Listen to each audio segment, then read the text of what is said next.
झूठ बेनकाब हो गया, सच फतेयाब हो गया। पाकिस्तान के मौक़िफ़ और बयानिए पर अक़वाम मुत्तहिदा ने भी अपनी मोहर सब्त कर दी है।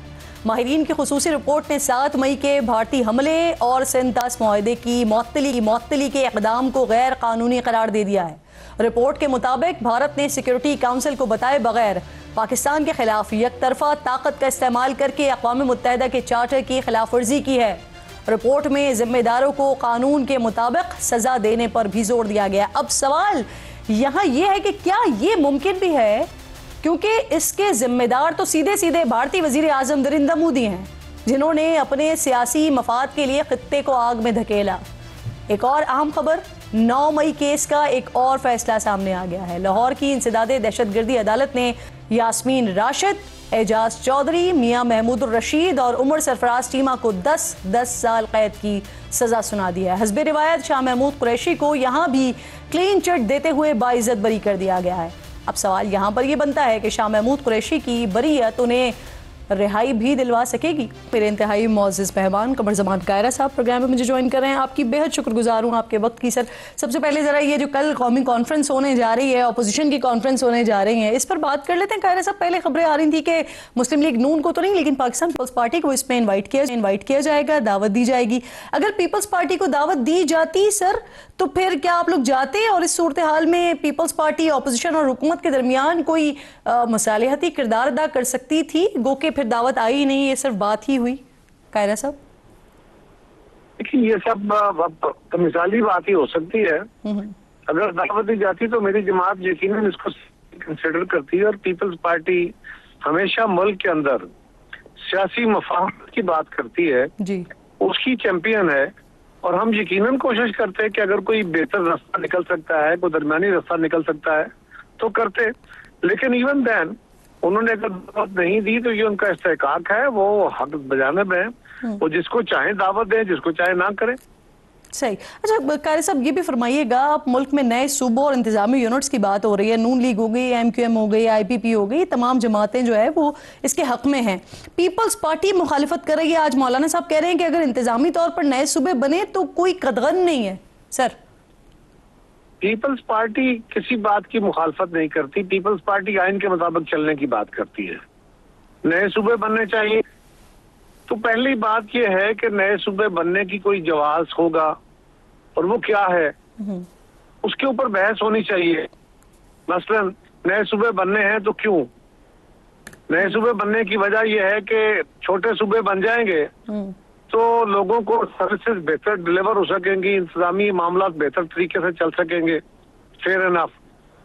तो क्या इस वक्त मसला बड़े इंतजामी यूनिट हैं या गवर्नेंस का अपना प्रॉब्लम है, आइन और कानून के मुताबिक ना चलने का इशू है?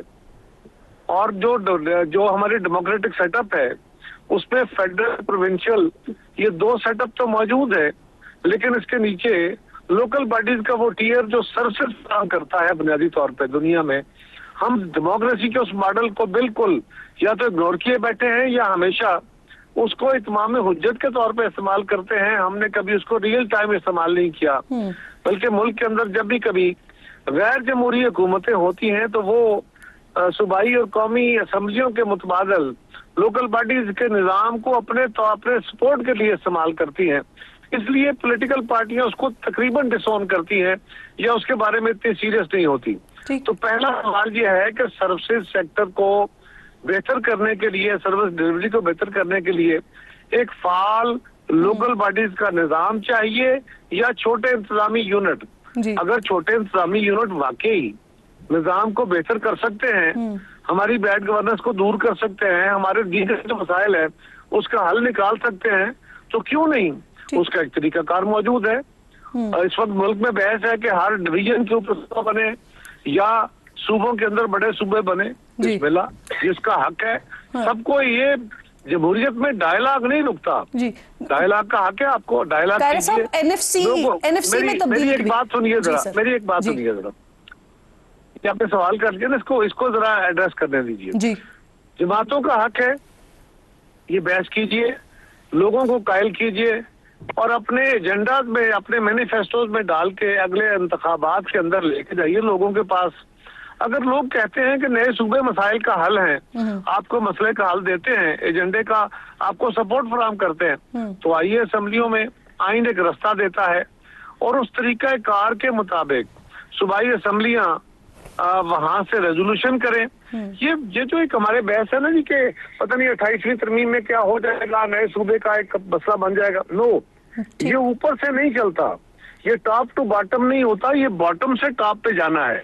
यानी जिस सूबे के अंदर नए सूबे बनने की तजवीज है, वहां से उसकी डिमांड जनरेट होगी, वो ही सूबाई असेंबली उसको 2/3 अक्सरियत से पास करेगी, रेजोल्यूशन करेगी, फिर वो कौमी असेंबली और सेनेट में जाएगा, और अगर वहां से पास होता है तो फिर उसको आइन के अंदर अमेंडमेंट करके नए सूबों की तश्कील कर दी जाएगी।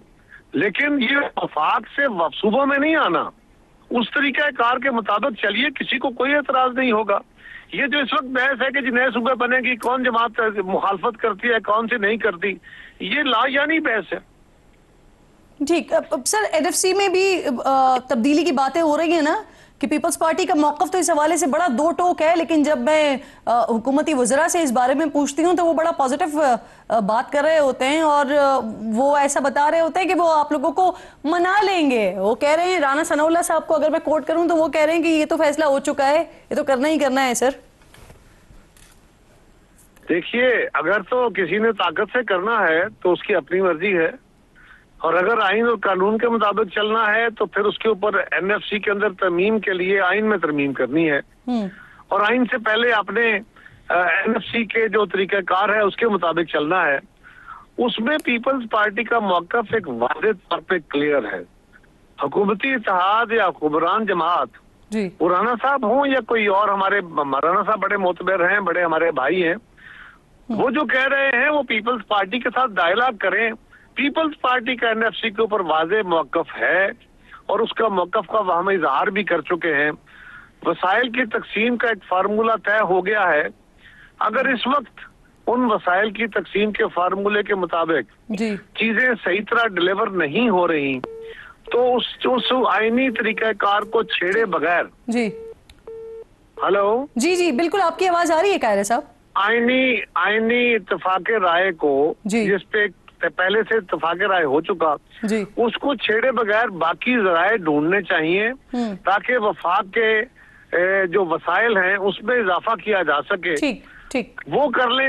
नहीं तो जो आइन के अंदर तरीकाकार है उसके मुताबिक चले। ये पीपल्स पार्टी या मुस्लिम जी या किसी और का तरीकाकार की बात है। मजीद बात भी करना चाह रही थी कारे साहब, लेकिन वक्त मेरे पास बिल्कुल खत्म हो गया है। बहुत शुक्रिया, प्रोग्राम में आप साथ मौजूद थे। क्योंकि एनएफसी पर कल मरियम साहब शिकवा कर रही थी कि उनको कम हिस्सा मिलता है, जबकि केपी वाले कहते हैं कि उनका जो बनता है वो 19% बनता है, लेकिन मिलता उनको 14% है। तो शायद इस मसले का भी कहीं ना कहीं किसी न किसी तरीके से असेंबलीज के जरिए कोई हल निकाला जाए।